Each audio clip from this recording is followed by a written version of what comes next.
the Volvo XC40, the entry-level or small version of Volvo's SUV in the 40 range, this being the electric flavor. As you can see, it has a frunk, inside of which you have some cables that you need to charge the batteries that power 300 kilowatts and 660 newton meters to the two motors that drive this thing. Make no mistake, folks, this is a serious performance vehicle with a capital S and a capital P and a capital V. Looks good in grey. This is shot in Geratech early morning, but a handsome looking vehicle. The only indication that you know it's electric is the blacked out grille, of course, and we don't need any cooling running through our electric vehicle in the conventional sense. And you have a small badge at the back that just says twin recharge. Only indication that the car you're next to is about to disappear into the distance with remarkable rapidity. And that is what this car is all about. Volvo claimed you could do so for about 500 k's between charges. Realistically, I never saw it above 390. That said, the 390 range is accurate, and I didn't fully charge the batteries. I only ever ran them up to between 85 and 90% at any given interval, purely because it takes a lot longer to get that final 10% in. This is a high performance car. It's a high specification car. It's 1.3 million rand. So one would expect a lot of toys. You do get them. You get things like, of course, a powered tailgate. Surprise, surprise, in an electric vehicle. Nice flat loading bay. And there is a little bit of space under which you can stuff some banknotes, possibly, and not a lot more underneath the load board there. Not a lot of room, but it's there. And the rest of the space is obviously taken up with a whole bunch of batteries. The car is heavy, curb mass of around about just over 2.5 tons. Lots of batteries in there, giving it a low center of gravity, which actually aids the performance quite a bit. And all that weight does certainly seem to help the traction, and you certainly need it, because these tires on this particular car, Pirelli P0s, are a good indication of the performance characteristics of this. This is the front of the vehicle, 235 45 20s in the front and 255 45 20s at the rear, just to help you with all that shove and make sure that you have as much power going to the ground as possible.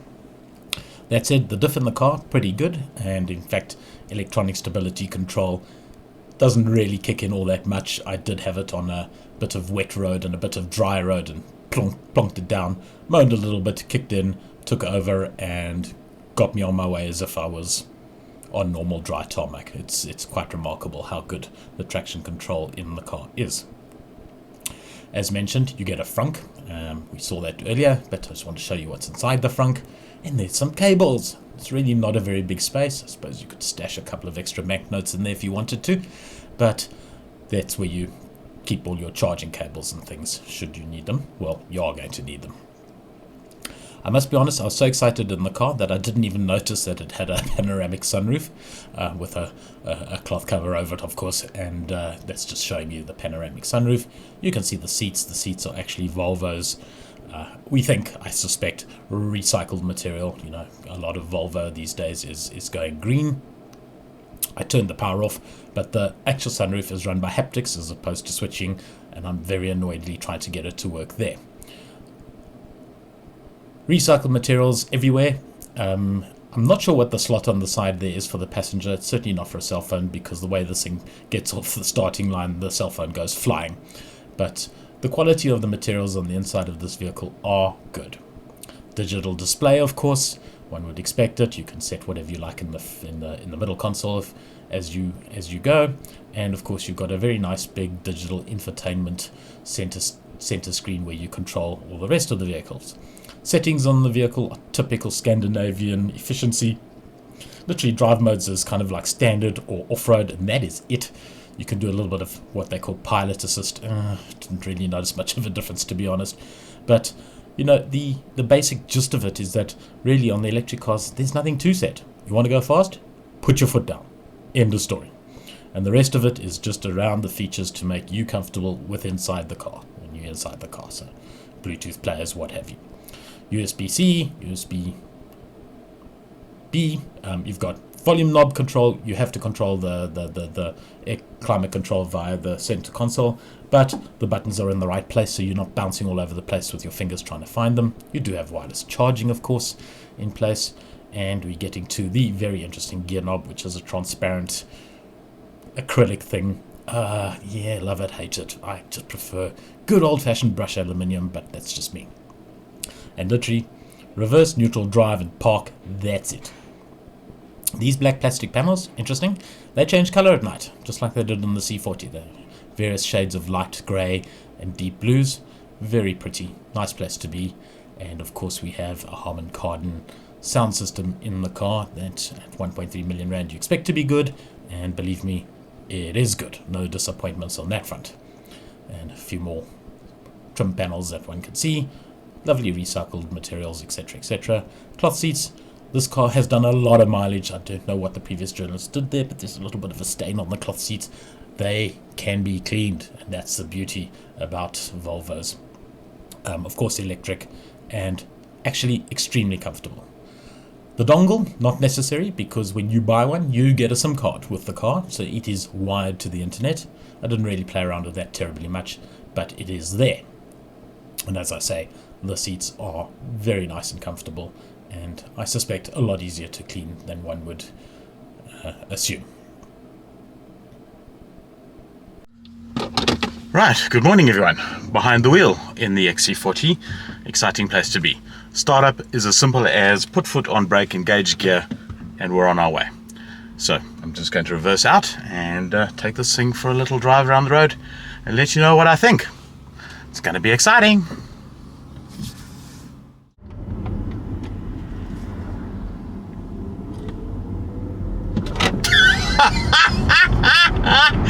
Oh, it's insane. Oh man, I will never get bored of that. Just a note on safety on this car. Volvo has rear traffic cross alert things and a bunch of safety. But who cares? 0 to 60 in about a second. And it's good to know that this power is caged, not tamed. And the safety systems on the Volvo are absolutely outstanding because they're not intrusive. They're there when you need them, and they kick in when you absolutely have to have them kick in. But up until that point, Volvo lets you get on with it. They don't bug you with constant bongs and warnings and flashing lights and saying you're not paying attention, or you're driving too fast, or that car's too close to you, or there might be some disaster out in middle Africa that you need to be aware of right now as a bong, which I do appreciate. It means there's been some thought going in on the driver, me, not annoying me. And that, I think, is a big tick in the likability of this already very likable vehicle. Let's just talk about ride and handling. Okay, so the car comes with fairly thin road-going performance type tires. You're pumping to around about 2.8 bar, so that's to account for the weight of the car. And the weight of the car is significant, 2.2 tons. So it claims on the sticker. I haven't actually weighed it, but I believe it. And that reflects when you're changing direction and you're pushing the car, turning it into a two-door sports coupe, which it isn't, so it's not a fair comparison. But just to let you know that momentum does play a role. It is one of those things that's just physics, you can't get around it. But having said that, when you learn how to drive this thing and you've got mastery of the one pedal control system and you understand where the vehicle dynamics are, to move around and corner and get out of twisties in this car, you can certainly do that without any degree of worry whatsoever. Traction control kicks in if you're really being a complete loon, because you know the power and torque that you've got on this thing, 300 kilowatts, 660 newton meters give or take, is more than enough to keep that rubber spun up at speeds exceeding the actual grip. In other words, you can spin tires. But the systems on the Volvo keep all of that well within control, and you don't even notice that it's happening, which is really a good thing in the Volvo's favor here. On the open road, when you're cruising at 120, overtaking, I mean, what do you think? It's not hard getting into the right lane. It's also not hard, and I can't complete that thought I've just had. But it's perfectly comfortable. The road noise is insignificantly small. You're cocooned in an envelope of luxury here, and at 120, you actually cannot complain. If this thing had a range of 2,000 kilometers, you could flatten it in one hit without feeling any degree of you've been in a long drive or experienced a workout or done any sort of heavy work at all. And that speaks to the quality of the car. Right, first things first. It's eerily quiet in this car. Of course, there's no engine noise, but there's of course road noise, which all cars suffer from. But in the Volvo XC40, you're insulated from that. It's really not obtrusive in this cabin whatsoever. The Volvo just oozes class at every point that you engage with the vehicle at. And that extends from all my switching gear, my fabulous touchscreen display up front here, my infotainment center and everything that's housed there within, and of course the drive quality. In terms of drive modes on this car, you have one mode where you can set it for off-road assistance, which kind of I haven't really tried, to be honest. Let's face it, this is an electric car. This is a city runaround, if you want to use the most derogatory term possible to describe it. That said, it's quite a runaround. I've just gone around my favorite traffic circle, and when you plant it, oh my word, I'll never get tired of that. It's even knocked the camera off its mount. The acceleration is savage. It is absolutely savage. 0 to 100 in under 5 seconds, and whilst we haven't verified this particular model at Geratech, well, I haven't personally, I believe it. It is quick. And it has advantages and disadvantages. The advantages are, of course, it keeps your heart going. So if you're of a certain age, this is a good thing. Second of all, it allows you to basically keep ahead of everything. And it makes your drive, your commute, something that you actually look forward to in the mornings. I want to get into this thing. I want to drive it somewhere. I find excuses to go to ridiculous places just purely for the pleasure of being in this car and planting it. The disadvantages. People don't realize how fast this car actually is. So they will turn in front of you and you will need to occasionally slam on brakes if you're doing even 60 k's an hour, which is what you get to in probably about a half a second in this car from standing still. But the self-drive braking system on the Volvo is exceptional. It really turns the car into one pedal driving, and that's the only mode I've set it into.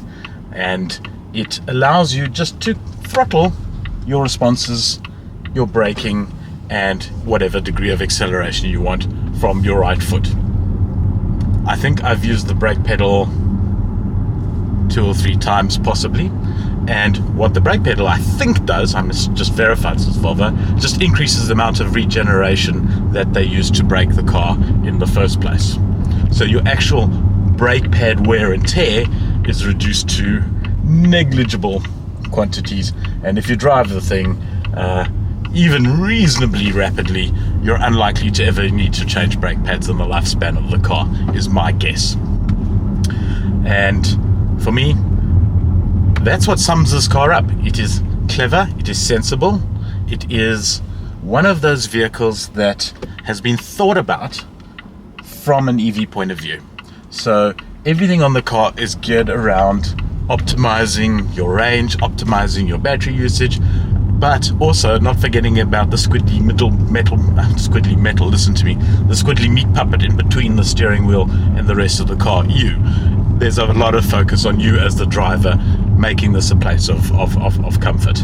And I have to say, my standard saying, I'm blown away by this. I'm a buzzhead to begin with. This is one of the cars that convinces me that this is the way. this is the way. And I'm not talking about the eco-friendly green, I'm just turning here, all the green warrior type, save the planet type nonsense. I'm just talking outright, unadulterated, sheer driving performance and pleasure. And that's what this car does. I love it.